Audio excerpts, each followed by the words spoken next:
মিয়ানমারে শুরু হয়েছে সাধারণ নির্বাচন।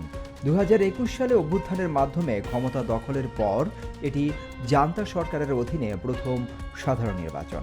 বিরোধী শিবির ও পশ্চিমা বিশ্ব এই নির্বাচনকে প্রহসন হিসেবে দেখছে। আন্তর্জাতিক সংবাদ মাধ্যমের খবর বলছে, প্রধান রাজনৈতিক দল ভেঙে দেওয়া হয়েছে, বহু নেতা কারাগারে, আর চলমান গৃহযুদ্ধের কারণে দেশের প্রায় অর্ধেক মানুষ ভোট দিতেই পারবে না। অভ্যুত্থানের ৫ বছর পর চীন সমর্থিত সামরিক সরকার এই নির্বাচনের মাধ্যমে নিজেদের বৈধতা প্রতিষ্ঠা করতে চায় বলে মনে করছেন পর্যবেক্ষকরা। ভোটে বাধা দেওয়ার অভিযোগে নতুন আইনে শতাধিক মানুষ দণ্ডিত রয়েছে মৃত্যুদণ্ডের বিধানও। জাতিসংঘ বলছে, মত প্রকাশ ও সমাবেশের কোনো পরিবেশ নেই।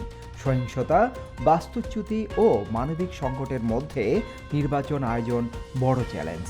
তবুও জান্তা দাবি করছে, গণতন্ত্রের ফেরার পথ হিসেবেই এই নির্বাচন।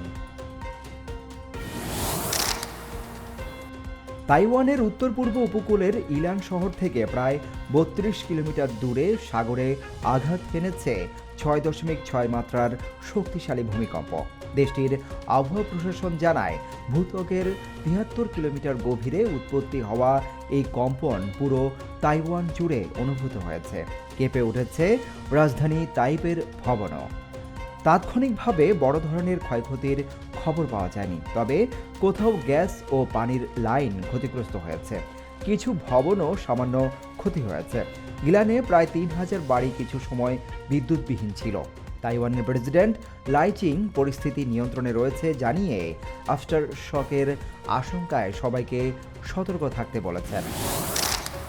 ইরান বর্তমানে আমেরিকা, ইসরায়েল ও ইউরোপীয় শক্তির সঙ্গে একটি পূর্ণাঙ্গ যুদ্ধে জড়িত বলে জানিয়েছেন ইরানের প্রেসিডেন্ট মাসুদ পেজেশকিয়ান। ইরানের সর্বোচ্চ নেতা আয়াতুল্লাহ আলী খামেনির অফিসিয়াল ওয়েবসাইটে প্রকাশিত এক সাক্ষাৎকারে তিনি এই মন্তব্য করেন।